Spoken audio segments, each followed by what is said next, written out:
சாப்பிட்டு முடிச்சோன்னு என்ன பண்றாரு, அவராவே எடுத்துட்டு போய் பிளேட்டை வந்து வைக்கிறாரு. வைக்கிறாரு.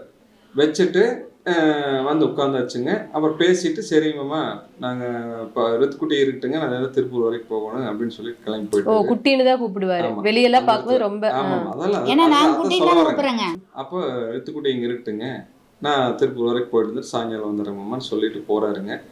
அப்போ வந்து புள்ள சொல்கிறாளுங்க, நீங்கள் வந்து உங்கள் மகனை கூட இப்படி எல்லாம் தாங்கினது இல்லைப்பா, நீங்கள் எப்படி இப்படி தாங்குறீங்க, அங்கே வீட்டில் வந்து என்னுடைய நிலைமை கொஞ்சம் பாருங்க, நடிக்கிறாரப்பா உங்ககிட்ட நடிக்கிறாரப்பாங்கிறாங்க. அப்பவே சொன்னாங்க நீங்க உங்க பொண்ணு ஏதோ அவர் தப்பா புரிஞ்சுக்கிட்டாங்க அப்படிங்கிற மாதிரி அப்படி நினைச்சிட்டீங்க. அப்போ நினைச்சிட்டேன். சொல்கிறாளுங்க, எக்ஸ்பிளேஷன் பண்ணுறாளுங்க, அவங்க அப்பா அம்மாவுக்கு 3 முகம், வீட்டுக்குள்ளே ஒரு முகம், அதாவது எங்கிட்ட ஒரு முகம், உங்ககிட்ட ஒரு முகம், வெளி உலகத்துக்கு ஒரு முகம், ஆனால் அதையும் மீறி உங்கள் மருமக 4 முகம் அப்படிங்கிறாளுங்க.